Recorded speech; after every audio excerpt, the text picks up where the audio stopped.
Nous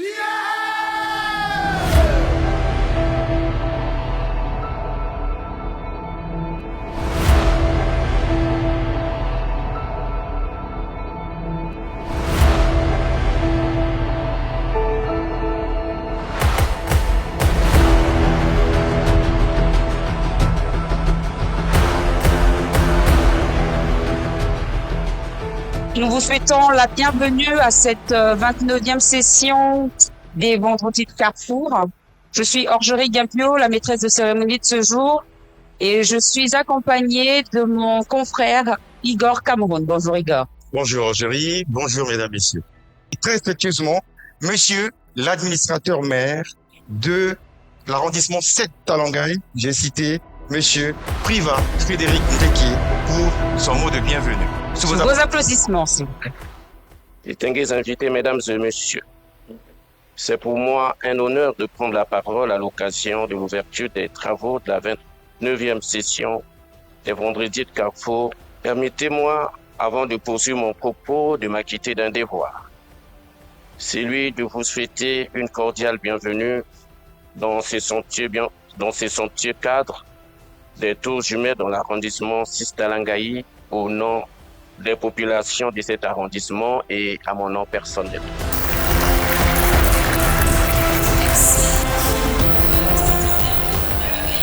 Je voudrais tout d'abord exprimer ma profonde gratitude pour l'opportunité qui m'est donnée de m'exprimer aujourd'hui au sujet crucial pour notre avenir, la transition énergétique et le défi qu'elle pose à l'Afrique et au monde en général.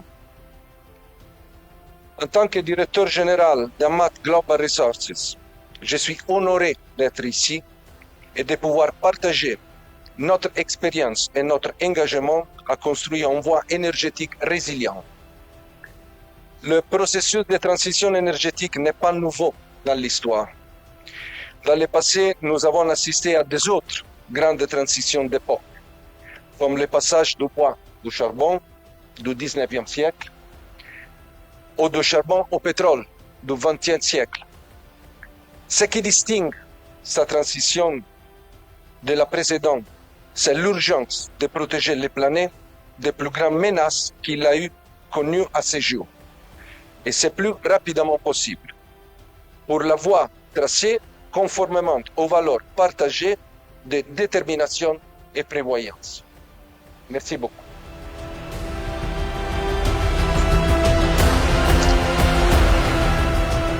Nous aurons le plaisir maintenant d'écouter monsieur Mike Villa, secrétaire général de Carrefour, pour un mot d'accueil en tant que représentant de cette plateforme de réflexion.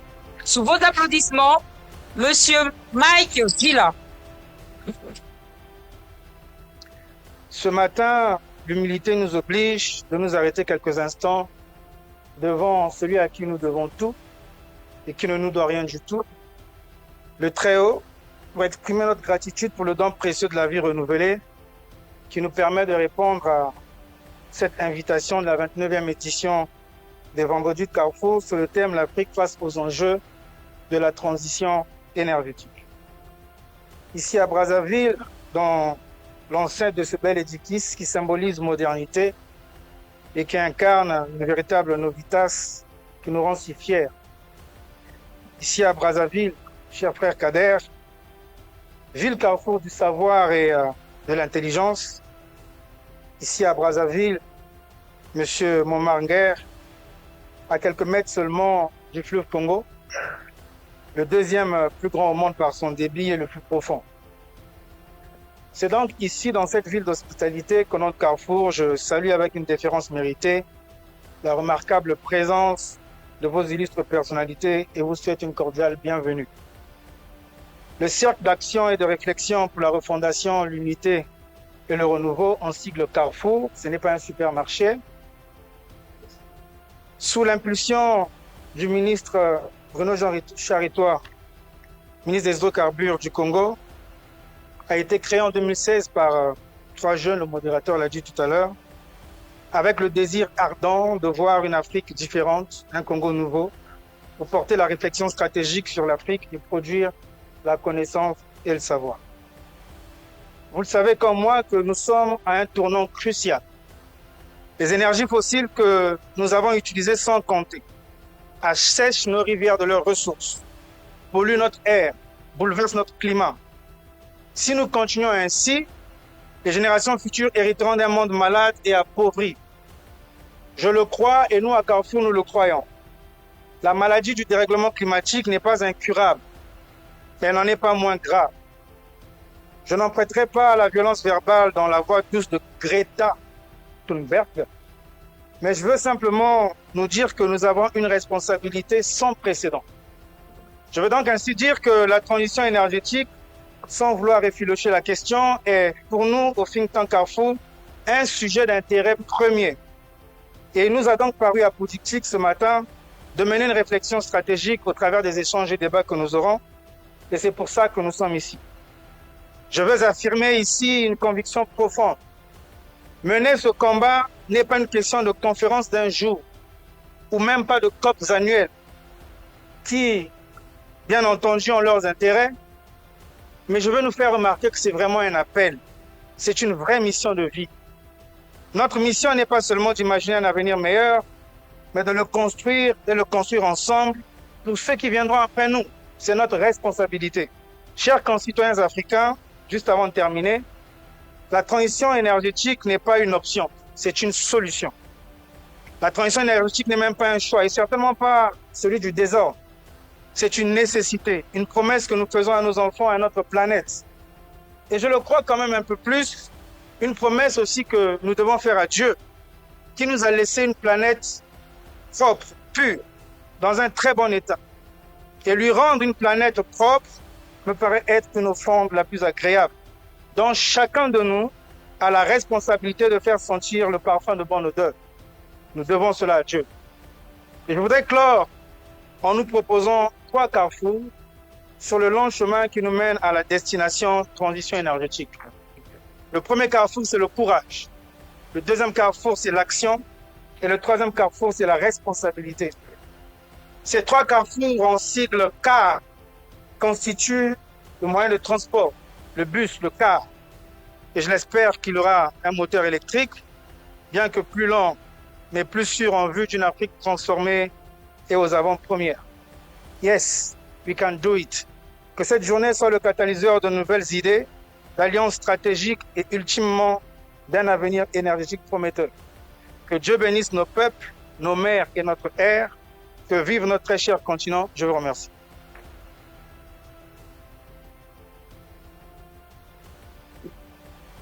Pour poursuivre dans cet élan de balle d'intervention, mesdames, messieurs, nous allons inviter un homme, un grand homme pour sa vision et son expertise qu'il devra partager. Voici pour vous, Monsieur Ndi Ayouk. Il est président de la Chambre africaine de l'énergie. Sous vos applaudissements. Carrefour has become one of Africa's most important places where you have these discussions around energy transition, around topics that have to shape the future.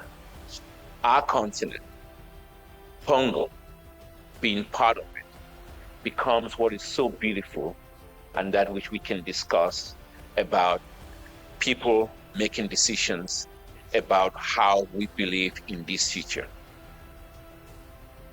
Energy transition is real. It's always been changing weather patterns, but it's always been very big discussion. I'm very happy with my brother, and I listened to his speech very carefully around the village, the gift from God, and how we should live this planet in a better way by embracing renewables. That is very good. But my brother, I disagree. I think oil is a gift from God. I think gas is a gift from God. I think Congo is a gift from God. And we need to be looking at a transition that puts Congo first and that puts people first. Because as we start these discussions, let's not forget 600 million Africans still don't have access to electricity. 900 no access to clean cooking technologies. You can't just transition. Where are you transitioning from? From the dark to the dark? Nobody in Congo wants to breathe clean air in the dark. They want to eat and they want to have electricity that drives the future. And we should not forget, Congo, this country, is not the problem of the climate. It is the solution. It's called global warming, not Congo warming. So we need a global solution to fix this. Thank you so much for having me, and it's always an honor to be in Congo. Bye-bye. Nous accueillons maintenant le représentant du Sénégal, Monsieur Kader Diawara, sous vos applaudissements, s'il vous plaît. En tant que participant engagé dans la promotion d'un avenir énergétique durable pour notre continent, le Sénégal souhaite partager avec vous quelques réflexions à travers ma modeste postale. L'Afrique est confrontée à des défis majeurs en matière de transition énergétique. Un de ces défis est l'accès à l'énergie. Effectivement, en Afrique, de millions de personnes en Afrique n'ont pas encore accès à cette énergie. Le paradoxe, c'est que l'Afrique possède d'énormes ténèbres en termes d'énergie fossile et renouvelable, tels que le solaire, l'éolien, l'hydroélectricité, qui peuvent non seulement réduire notre empreinte carbone, mais aussi stimuler l'innovation et la croissance économique. Cependant, pour concrétiser cette transition énergétique, nous devons surmonter des obstacles tels que les infrastructures énergétiques inadéquates, le financement insuffisant et la gestion des ressources naturelles. Enfin, nous devons adapter l'Afrique aux défis posés par les changements climatiques. L'Afrique est déjà confrontée à des phénomènes météorologiques extrêmes. La transition énergétique en Afrique est un défi complexe, mais également une opportunité de transformer nos sociétés pour le mieux. En travaillant ensemble, en partageant nos connaissances et en prenant des mesures concrètes, nous pouvons créer un avenir énergique, durable et inclusif pour tous les Africains. Il est important de faire, de préserver, mais il est important aussi de protéger. Et protéger l'Afrique, c'est prendre conscience que nous avons un retard extrêmement important face à de nombreux pays qui aujourd'hui caracolent en tête dans le domaine économique, dans le domaine de l'innovation, dans le domaine de beaucoup de secteurs où l'Afrique peine à s'en sortir. Donc j'invite aujourd'hui, face à cette réflexion, de prendre en compte que les défis sont énormes, mais aussi que les besoins sont aussi énormes que ces défis.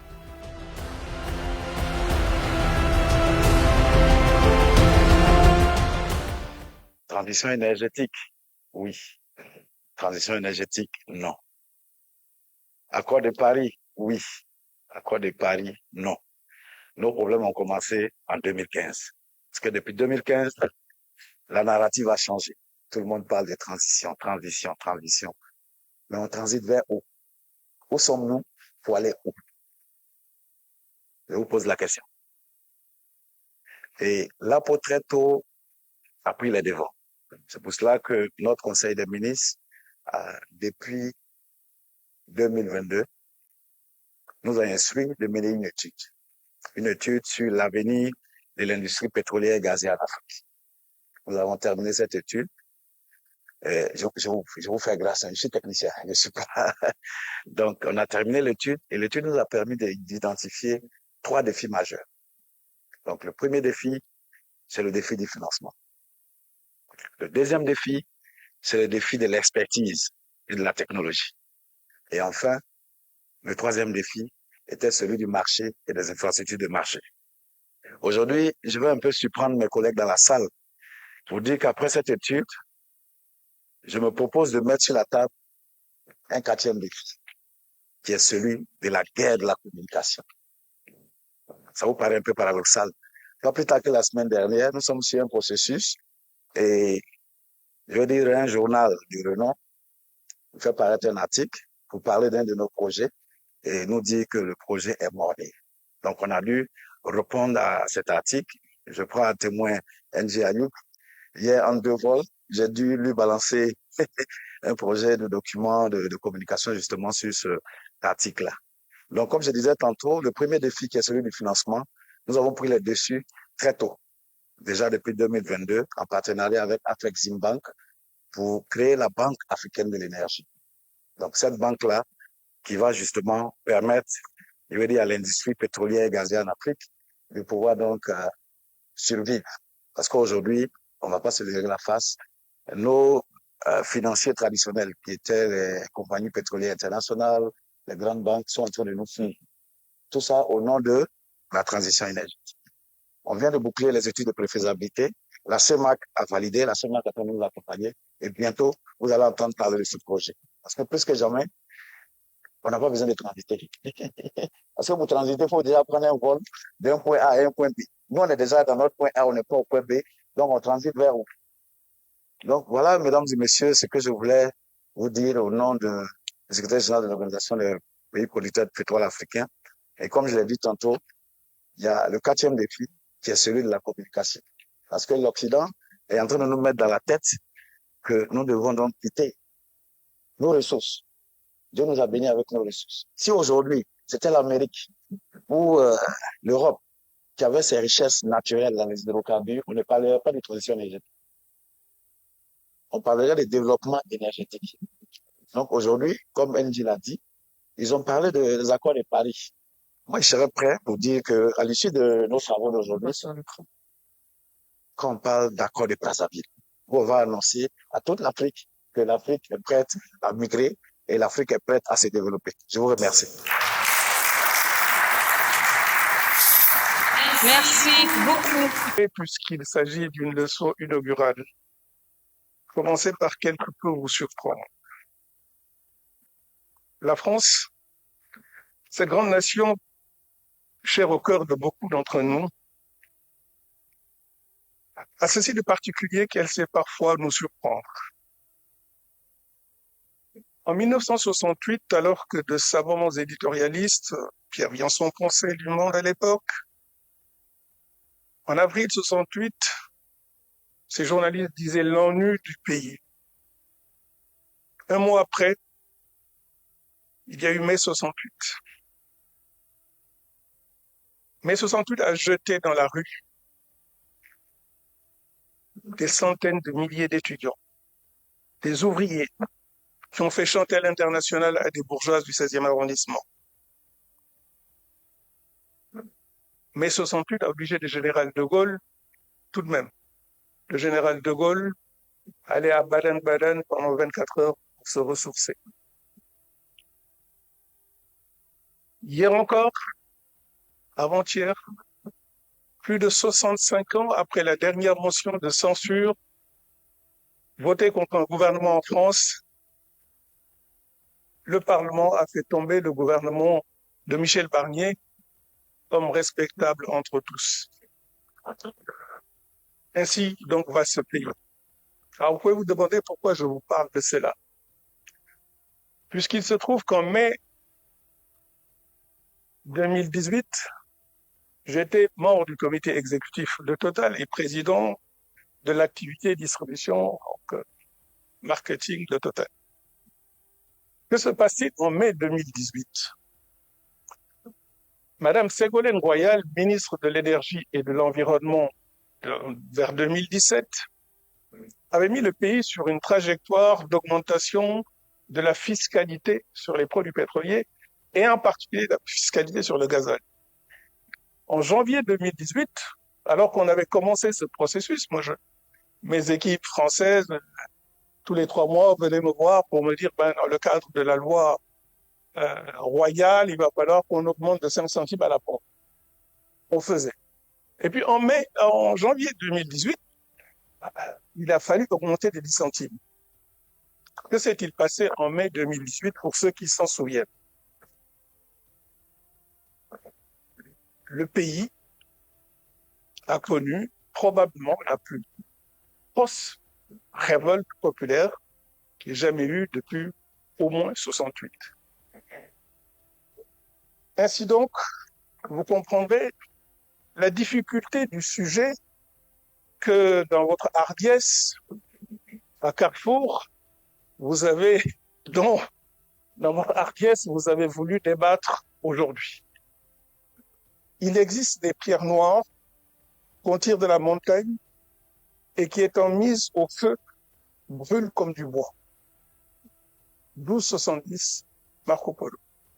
Donc la Chine, aujourd'hui premier consommateur de charbon, a été probablement, dans le temps, historiquement aussi, le premier gros consommateur de charbon pour le confort de ses habitants. Ce sont à ce moment-là les débuts de ce qu'on pourrait appeler aujourd'hui la taxe carbone. Si on va plus loin, la COP 26, la COP de 2021, pardon. Elle, alors, elle ne fait pas dans le détail. Là, les États partis, de manière là aussi très hardie, prennent l'engagement. Nous sommes en 2021, c'est-à-dire il y a 3 ans. Je ne vous parle pas de choses qui se sont passées au détour de l'autre siècle. Les États partis prennent l'engagement d'abandonner le charbon pour l'électricité en 2030 pour les pays développés et en 2040 pour les émergents. 3 ans après, personne, évidemment, ne parle plus de cet engagement. Autant je ne comprends pas qu'on puisse se poser la question de la dette liée au colonialisme ou de la dette liée au climat. Parce que là, nous n'avons rien fait. Là, on ne nous a rien demandé. Alors aujourd'hui, nier qu'il y a une dette climatique, c'est en même temps injuste pour les générations à venir, est un petit peu insultant pour les générations passées.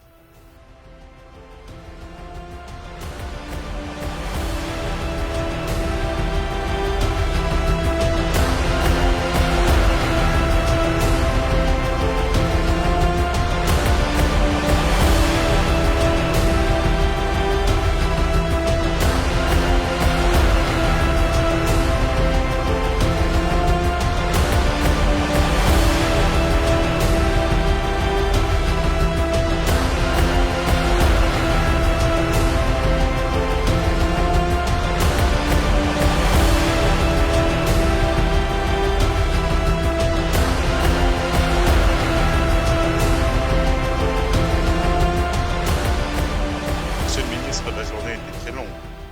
Je pense que on va atterrir. Si vous me permettez, monsieur le ministre, permettez-moi de vous inviter à la tribune. Merci beaucoup, monsieur le conseiller. Merci à tous ceux qui ont contribué de près ou de loin à l'organisation de cette 29e session des Vendredis de Carrefour. Aujourd'hui, nous avons plusieurs discours sur la scène internationale.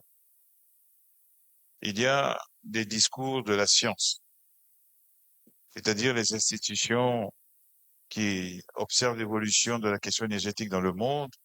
Il y en a qui sont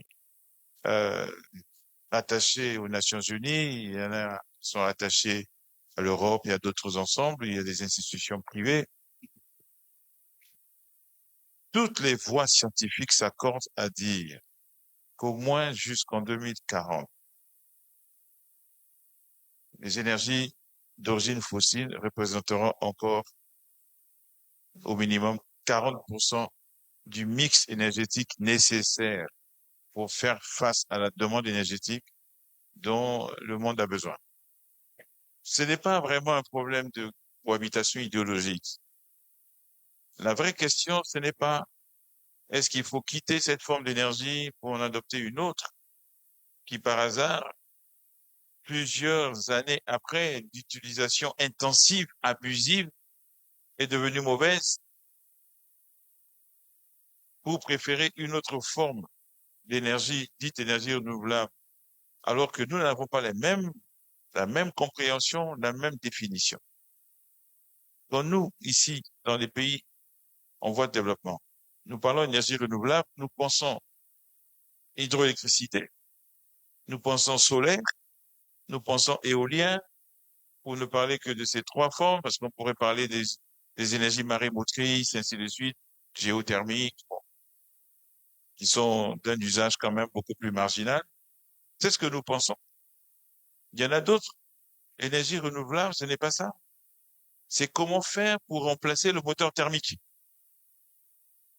notamment par le moteur électrique. Cela dit, Le modèle de demain, c'est la voiture électrique. Mais comment fait-on pour avoir comme modèle la voiture électrique dans un continent où 600 millions d'habitants n'ont pas accès à l'électricité? Au moment où, en réalité, derrière le discours, les 100 millions de dollars promis depuis Copenhague, dont nous n'avons jamais vu le moindre copec, maintenant on a demandé non pas 100 milliards, mais 1000 milliards. On nous a concédé 300 milliards. Je vois pas comment on n'a pas pu avoir 100 milliards et on aura 300 milliards. Moi, j'y crois pas du tout. Comment, dans ces conditions, dans ces conditions-là, on peut nous dire, laissez tomber l'énergie fossile et on va la remplacer par une énergie qu'on ne finance pas, qu'on ne finance pas. Donc, je crois que c'est pas comme ça qu'il faut poser le problème. Nous devons aller d'énergie génératrice d'émissions de carbone, de gaz à effet de serre, quelle qu'elle soit, vers des énergies qui génèrent le moins possible de carbone et de gaz à effet de serre.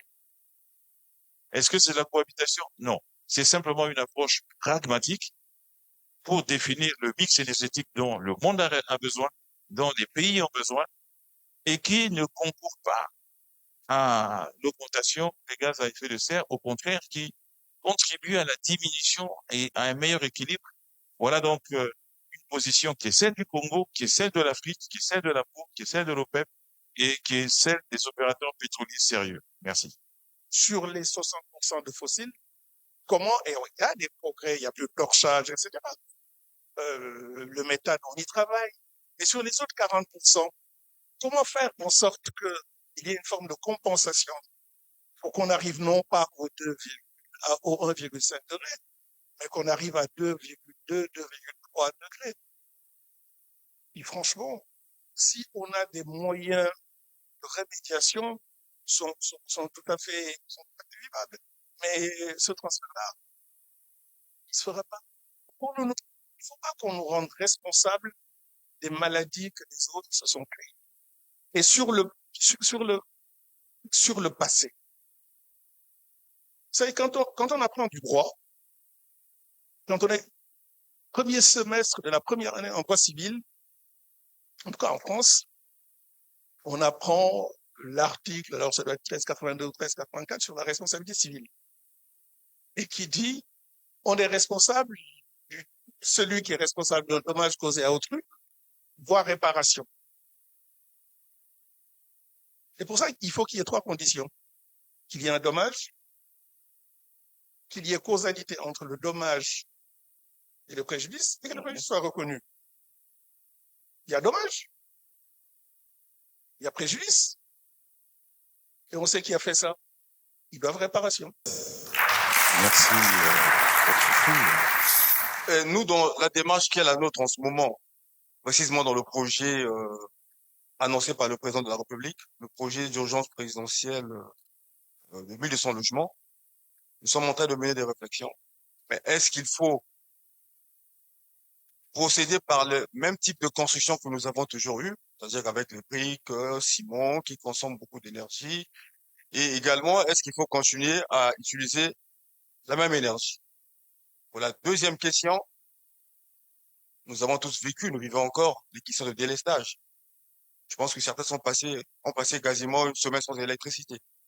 Et cela explique peut-être que le réseau n'avait pas anticipé le développement de nos villes et aussi la démographie.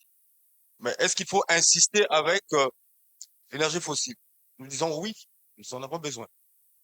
Mais puisque nous avons des difficultés aujourd'hui pour assurer la desserte en énergie, il faut faire comme disait le président d'honneur, le mix.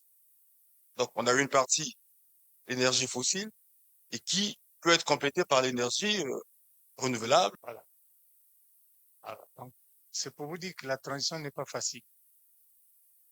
Et si on prend un pays comme l'Afrique du Sud qui utilise que du charbon, si on leur demande de tout de suite changer de mode de production d'électricité, ça veut dire que le pays va s'arrêter.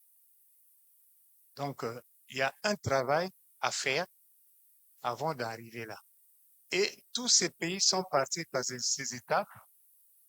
Il ne serait pas question pour nous de nous obliger forcément à passer à travers ces fourches codines, c'est-à-dire abandonner l'énergie fossile tout de suite pour créer l'énergie verte, parce que ça nécessite beaucoup de changements technologiques, beaucoup de financement et beaucoup d'efforts à faire.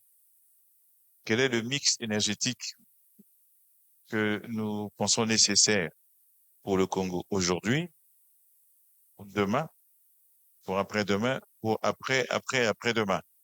Certains pays le définissent et l'ont défini clairement, y compris de façon extrêmement quantitative.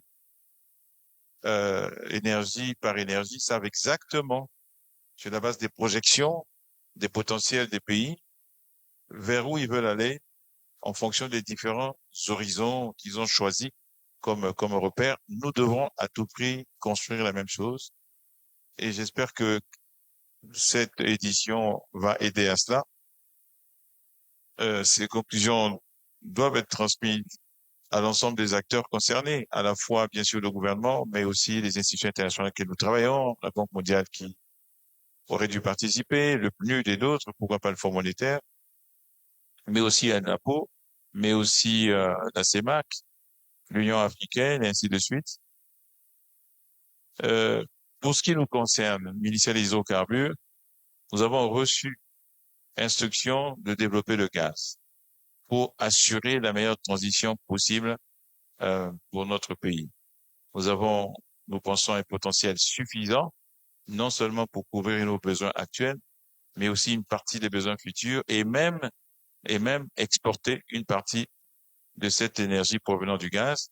C'est pour ça que nous avons signé il y a un peu plus d'1 an un accord que nous avons appelé la boucle de l'amitié avec 2 républiques sœurs, la République démocratique du Congo dans un premier temps et ensuite celle de l'Angola dans un deuxième temps, de façon à partager cette vision d'une doctrine de la transition qui soit non pas celle d'un pays, mais une doctrine intégrée au moins au niveau de l'Afrique centrale, qui a un potentiel extraordinaire, et nous verrons ensuite pour les autres.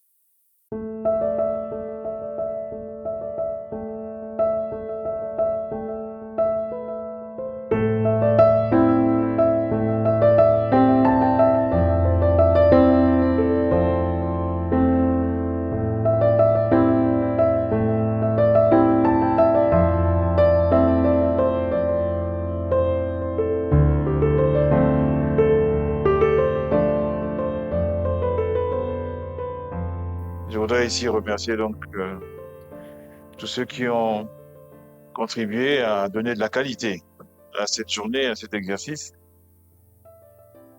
Ceci va, bien entendu, jusqu'à tous les organisateurs, les petites mains en question.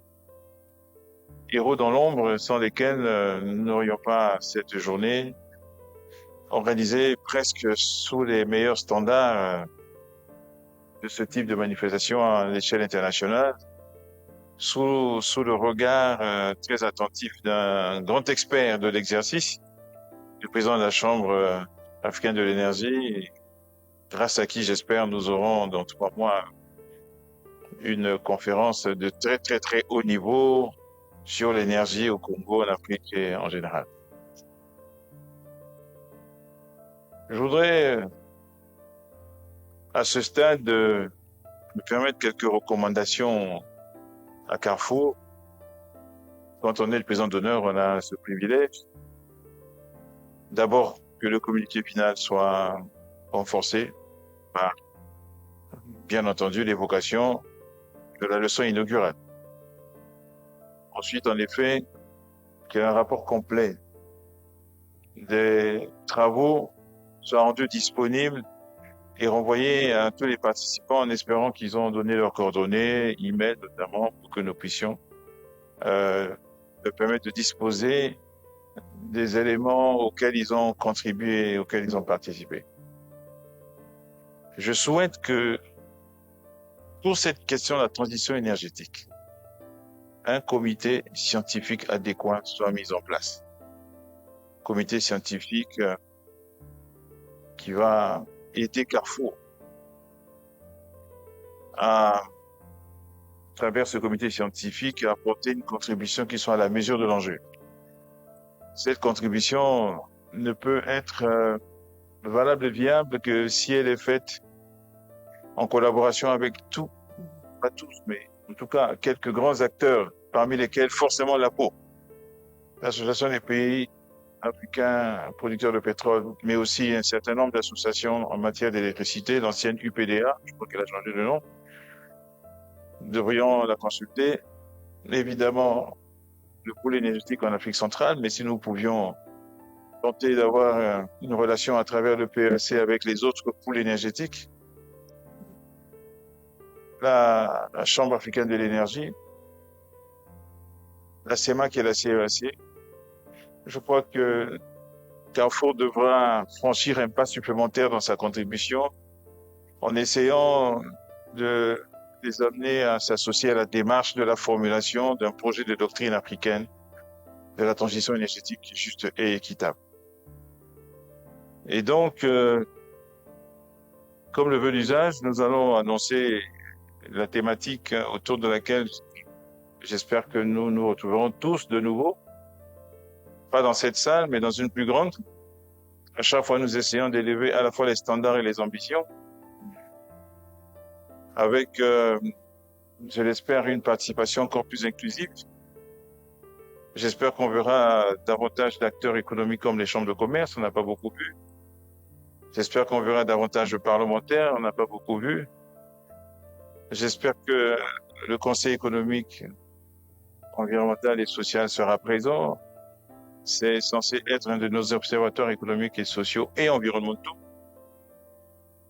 Il y a beaucoup d'acteurs de la société civile. On en a vu un représentant parler avec beaucoup de dynamisme et de passion. Il y en a beaucoup d'autres comme cela et j'espère qu'on pourra les atteindre. J'espère qu'il y aura encore plus de délégations étrangères. Je fais confiance à l'équipe de Carrefour pour réaliser cela. Je les ai vus faire des exploits, parfois dans des conditions difficiles, en plein Covid. Nous avons parfois été jusqu'à plus de 20 nationalités représentées dans les débats. Autour donc de la thématique que nous vous proposons, qui serait la suivante. Contenu local et marché domestique. Que faire? Comment faire? Avec qui faire? Seul et ou ensemble? Point d'interrogation. C'est un sujet que les économistes de nos pays devraient prendre à bras le corps, dont ils devraient se saisir pour accompagner tous les secteurs. Et évidemment, le contenu local ne concerne pas que le pétrole. Il intervient dès l'instant où il y a du partenariat public-privé dans un pays, dans un secteur. La question doit se poser: quelle est la part locale de l'industrie à titre individuel, mais en tant que personne morale? Quel bénéfice le tissu économique local tire-t-il de l'activité qui est menée, pilotée essentiellement par des grands groupes internationaux? Mesdames et messieurs, je déclare donc close la 29e édition des Vendredis de Carrefour. Je vous remercie.